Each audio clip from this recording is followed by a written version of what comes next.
Assalamu alaikum wa rahmatullahi wa barakatuh. Have you ever caught yourself thinking, Allah does not love me? Maybe after a heartbreak, a failure, or even when prayers feel unanswered. That feeling of emptiness, like the world has forgotten you, is heavier than anything else. Stop. Just stop. Don't let that thought slip from your lips again. Not until you understand what I'm about to reveal. Because here's the thing, what you call rejection, what you call loneliness, might actually be Allah's hidden love in disguise. Let me ask you something. Have you ever noticed how your darkest moments often precede your brightest breakthroughs? Think about it. A seed buried in darkness grows roots before it reaches the sunlight. Could it be that your trials are the roots of something greater? Here's a quick thought experiment. Imagine a life without hardship. Sounds ideal, right? But without struggle, without difficulty, how would you ever recognize true blessing?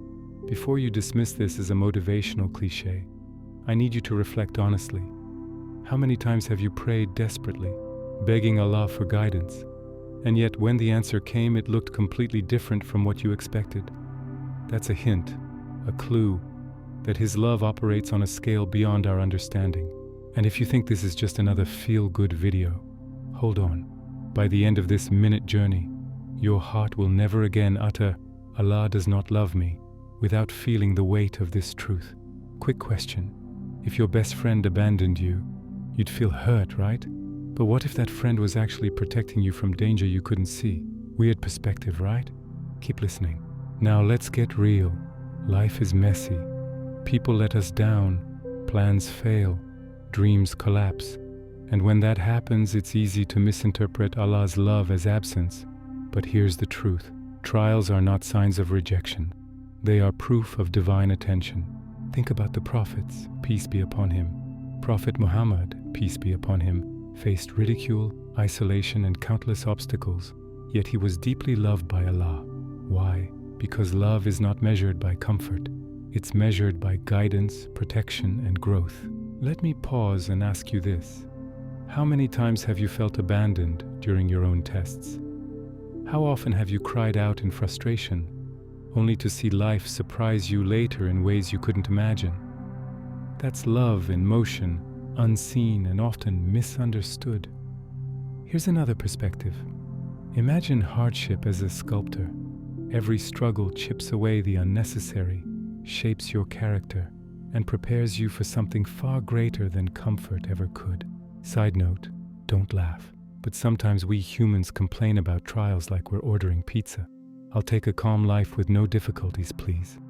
But life doesn't take orders, and neither does Allah.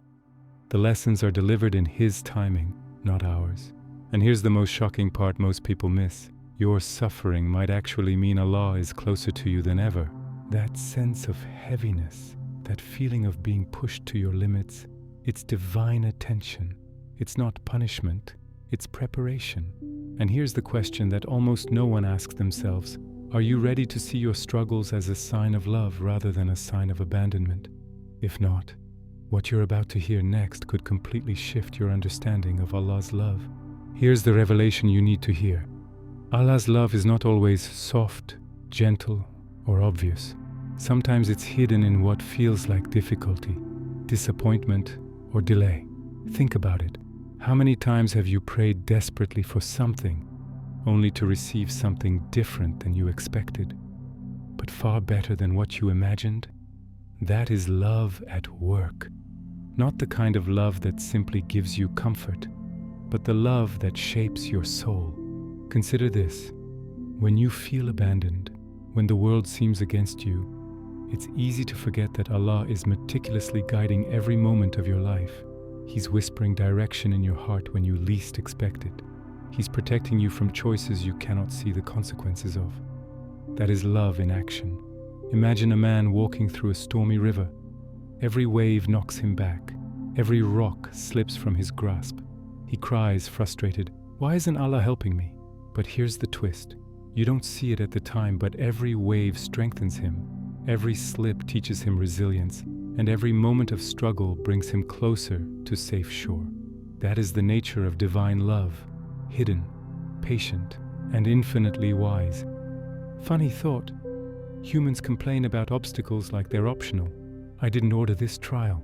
But really, these trials are gifts in disguise. Weird, right? But true. Here's a question that will change your perspective. Are you willing to see hardship as a sign of Allah's love, or will you keep believing its rejection? Because the truth is harsh, beautiful, and life-changing. If you stop seeing struggle as punishment, you will finally feel the embrace of Allah's love like never before. And if you think understanding this is enough, wait. The final step, the action you take after this realization, will decide whether your heart truly feels Allah's love or continues to doubt it. Understanding Allah's love is not enough.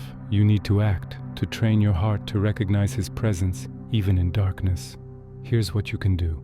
Trust His timing. Life may feel delayed, unfair, or painful, but Allah's love is measured by precision, not speed.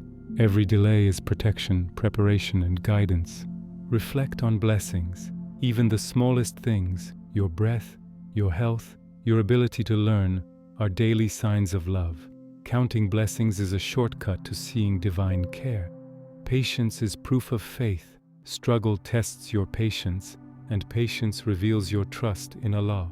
Every trial endured with faith is a testament to His love manifesting in your life. Stay connected. Salah, dhikr, and Quran are not just rituals. They are lifelines that allow you to feel Allah's presence when the world seems empty.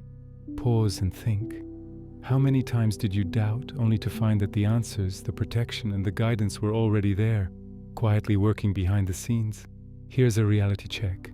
Saying Allah does not love me is a lie fed by your doubt, not the truth. Replace it with faith. Replace despair with hope. Replace darkness with understanding. Quick reality check.